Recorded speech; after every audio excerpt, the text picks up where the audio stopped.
네, 윤석열 대통령의 G7 정상회의 참석에 대해서 여야 평가가 엇갈리고 있는데요. 오늘은 국민의힘 신원식 의원과 이야기 나눠보겠습니다. 안녕하세요, 의원님.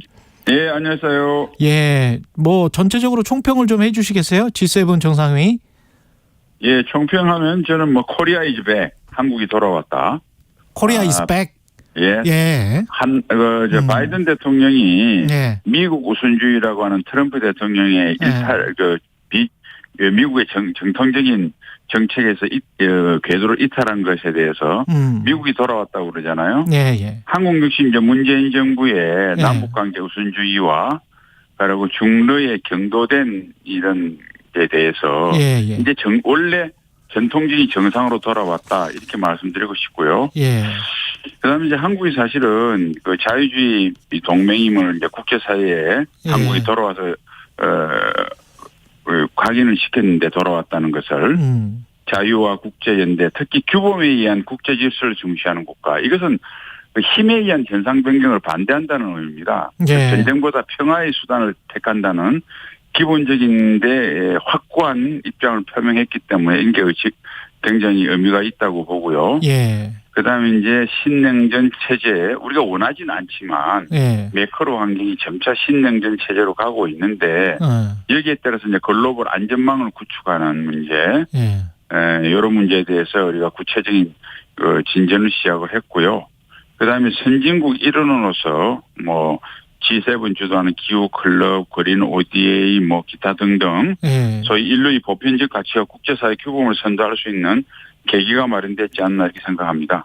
아까 그 중러의 경도된 그 외교였다라고 말씀을 하셨는데 그러면 네. 지금은 어느 정도 이제 지금 상태가 균형이다 이렇게 생각을 하세요? 네, 저는 그렇게 생각합니다. 아, 그러면 이제 그 전에 저희가 최강시사에서 인터뷰할 때 권영세 통일부 장관이 네. 이제 미국에게는 충분히 우리의 뜻을 보였으니까 그리고 한미 관계를 이제 아주 돈독하니까 중국에게 이제 좀 신경을 많이 써야 된다. 어떻게 보십니까? 저는 이렇게 생각합니다. 예. 일단 우리가 한국으로서 또 유엔 헌장을 충실한다는 의미에서 우리가 이제 북한, 중국, 러시아에 대해서 우리가 나름대로 원칙을 세운다는 의미는 힘에 의한 현상 변경을 반대한다는 유엔의 공동가치에 기초로 해서 명확한 입장을 정리한 거예요. 지금 러시아는 우크라이나를 힘에 의한 현상 변경을 지금 시도하고 있고요. 중국은 대만을, 북한은 대한민국을 핵으로 위협하면서 현상 변경을 공언을 하고 있어요. 이에 대해서는 우리가 명확하게 해야 됩니다. 그 외에 나머지 분야에 대한 것은 우리가 사안별로 과거의 미소냉전처럼 1차 방정식이 아니잖아요. 그죠? 다양한 분야에서 또 교류도 하고 협력도 하고 있잖아요. 사실 고차 방정식이에요. 그러나 앞에서 말한 기본 원칙은 확고히 세우는 가운데 사안에 따라서 우리가 필요한 것은 협력할 수 있다. 그러나 저는 그렇게 생각합니다. 전통적으로 중국, 러시아에 대해서 우리가 한미동맹이나 우리 한일 관계 이런 것들을 희생하면서 그쪽에 다가간다고 해서 그쪽에서 좋은 대접을 안 해줬어요. 중국, 러시아가 우리가 나름대로 발언권을 가지고 레버리지를 가지려면 우리 자유주의 연대와 튼튼할 때 중국, 러시아가 훨씬 더 우리가 외교력을 발휘할 수 있다. 이 사실을 우리가 이번에 확고하게 구축했기 때문에 저는 문재인 정부보다 훨씬 중국, 러시아에 대해서 우리의 어떤 발언권이나 우리 입장이 강화되리라고 생각합니다. 그래서 그런 측면에서 권영세 장관이 이야기를 했지 않느냐 이렇게 생각을 합니다. 아, 그래요? 권영세 장관의 뉘앙스는 좀 달랐는데 지금 의원님 다시 한 번만 제가 확인할게요. 그러니까 그 북한과 우리나라와의 관계 힘에 의한 현상 변경은 절대 안 된다가 북한과 우리나라 그리고 대만과 중국에도 그대로 적용되는 겁니까? 그러면? 그렇죠. 이게 왜 그러냐면 힘에 의한 현상 변경을 하는 거에 대해서 1950년도에 우리가 국제사회의 도움을 받았잖아요. 우리 대한민국의 북한이 힘에 의한 현상 변경을 하면 우리가 도움을 받겠다고 그러면서 다른 나라의 힘에 의한 현상 변경하는 것은 뭐 도움을 주고 안 주고는 좀 더 판단해야 되겠지만 실질적인 도움을 어떤 그 입장에 대해서 찬성을 안 한다고 하는 것은 너무 이기적이지 않나요? 다른 나라가 어떻게 생각하겠어요? 그리고 저는 그렇게 봅니다.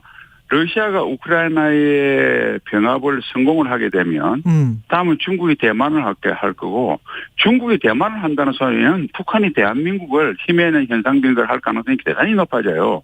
그러니까 우리 국민들은 마치 우리가 버스 같은 거 탔을 때 폭력배가 옆 승객을 괴롭히는데 나는 아니구나 했는데 다음은 자기 차례다.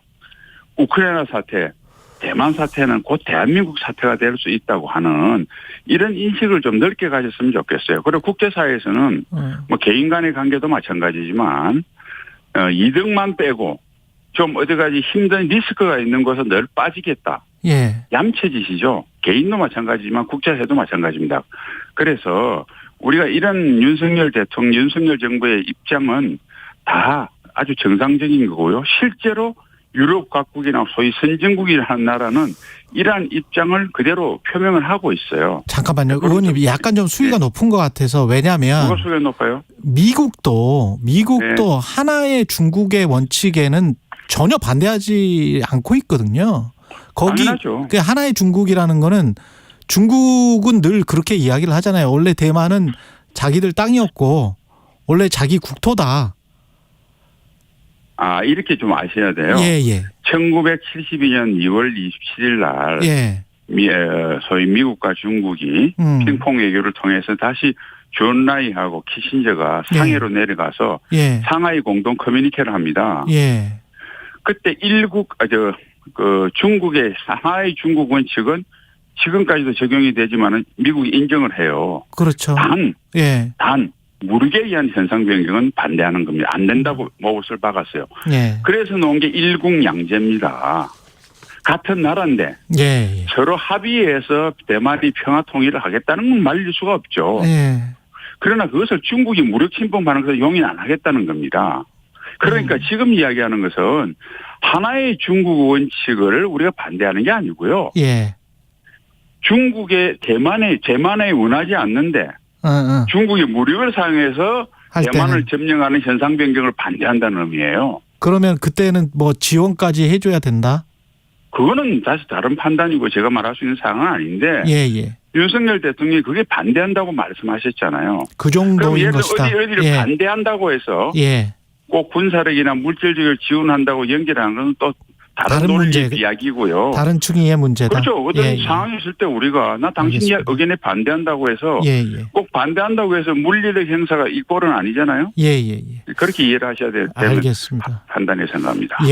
그리고 NCG 관련해서 일본이 참여하는 수순으로 어떻게 가게 되는 건가요? 워싱턴 3자회담을 만약에 하면? 바이든 대통령이 뭐 제안도 한 것 같은데. 글쎄, 그거는 뭐 연련은 있는데 이번에 뭐 거기까지 갈지는 모르겠고 제 생각에는 모르겠어요. 어떻게 될지 모르겠는데 뭐 이 순수히 제 생각입니다. 좀 여러 가지 이제 거기에까지는 여러 가지를 고려를 하면 이럴 수는 있겠죠. 한국하고 미국하고 NCG가 생겼지 않습니까? 그런데 만약 일본이 우리도 동등한 북한의 핵미사일 위협으로도 노출돼 있다. 우리도 한국하고 별도로 미국하고 일본하고 NCG를 우리도 해달라고 그랬을 때 미국이 과연 거절할 명분이 있겠는가. 그래서 이제 뭐 그런 생각은 좀 들었어요. 근데 어떻게 진행될지는 저는 이제 뭐 이거는 비록 여당 국회의원이지만 이런 것들은 행정부의 어떤 상당히 그 엄밀성을 요하는 작업이기 때문에 저는 전혀 그에 대해서는 구체적으로 아는 바는 없습니다. 지금 제 개인적인 의견을 이야기했어요. 한미일 협력이라는 단어까지는 많이 쓰는데 한미일 동맹까지 갈 수 있다고 보세요? 어떻게 보십니까, 의원님은? 저는 뭐 시기상조라고 봅니다. 시기상조다. 한미일 동맹은 안보적 뭐 이해관계로 할 때는 사실 이 동맹이라는 게 공통의 안보 위협 공통의 안보적 이해가 있을 때 그것도 아주 시리어스하게 있을 때 이게 되는 거잖아요. 그런데 환경을 보면 상당히 지금 3국의 안보적 위협은 공통의 안보적 위협은 깊어가는 건 사실이에요. 그러나 또 여러 가지 그것만 가지고 순수히 할 수는 없고 각국의 어떤 정치적 환경도 있는 것이고 여러 가지가 있어서 저는 동맹은 뭐 시기상조인데 협력은 점차 강화되리라고 생각합니다. 즉 북한의 핵위협이나 중국이 팽창주의적 외교 정책을 계속해서 이 동북아에서 구상하는 한 한미일의 공통의 안보 위협은 커져갈 수밖에 없다. 특히 북핵 위협은 말할 것도 없고요. 예. 그래서 뭐 그렇게 안보 협력은 강화되는 수순으로 나가는 게 아닐까 이렇게 생각을 합니다. 그 오염수 관련해서는 시찰단이 가기는 했는데 이건 어떻게 처리가 돼야 될까요? 시찰단이 이제 가서 이제 그 정해진 대로 그 여러 가지 그 장비의 가동 여부라든지 기타 봐야 될 거 보겠죠. 보고 최종적으로 처리는 예. 사실은 IAEA에서 하지 않습니까?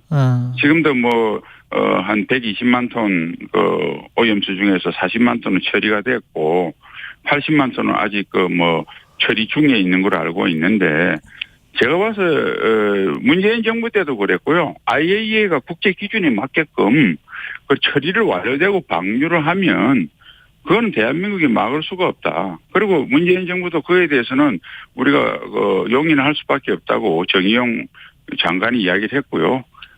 그다음에 이제 그런 뭐 조류의 모습으로 볼 때도 제일 먼저 도달한 것이 미국이나 캐나다 이런 나라들인데 그런 나라들이 만일 IAEA에서 일본이 오염 처리가 안 된 것을 방류하는데 용인을 할 리도 없겠지만 만약 했다고 그러면 그런 나라가 그냥 있지 않을 거 아니에요.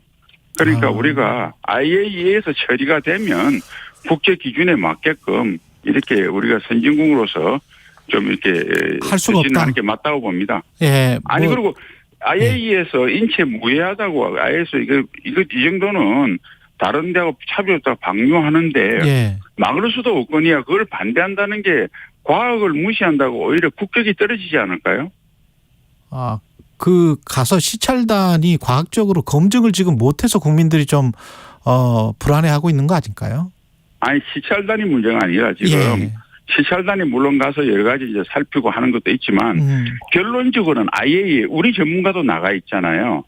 문재인 정부 때 파견해가지고. 예. 그리고 우리 전문가하고 세계 각국의 IAEA에서 보고 거기서 이상 없다고 하는데 그러면 IAEA를 못 믿겠다는 이야기입니까? 그럼 어떻게 해요? 그러면 IAEA에서 확실하다 하는데 IAEA가 주권국은 아니지 않습니까? 주권국은 아니지만 IAEA에서 검증한 것은 아니 미국이나 캐나다나 남미 국가들이 태평양이란 도는데 IAEA 검증 결과를 우리가 못 믿겠다고 하면 우리도 하겠는데. 그러니까 그 전에 이제 국민들이 이야기하는 거는 그런 것 같아요. 그 전에 이제 가서 제대로 검증을 해봤으면 좋겠다. 우리가 자체적으로 그런 이야기 아닐까요? 예. 그러니까 이렇잖아요. 저는 사실 시찰단 보여준 것만 하더라도 그러면 이게 이제 방류되면 누누이 이야기하지만 제일 먼저 알래스카부터 캐나다부터 미국부터 남미 들어왔다고 우리 돌아오잖아요. 그다음에 가장 먼저 방류를 하면 세계에서 가장 생선을 많이 먹는 일본 국민의 먹거리부터 문제가 될 거예요. 그러면 미국이나 캐나다 모든 나라들 태평양 연안에 있는 국가들이 조류의 흐름에 따라서 다 시찰단 IAEA 외에 다 개별 국가로 가서 검증을 하겠다고 이렇게 할 수는 없잖아요. 그러니까 다른 나라들이 다 IAEA에 다 파견을 했고 자기 나라 전문가들을 그럼 그 결과를 차분히 기다리고 있잖아요. 알겠습니다. 그런데 여기까지 그 결과를 못 믿겠다. 이거는 조금 우리 국민들이 조금 냉정을 찾았으면 좋겠습니다. 국민의힘 신원식 의원이었습니다. 고맙습니다, 의원님. 네, 감사합니다. 2023 KBS 1라디오 연중기획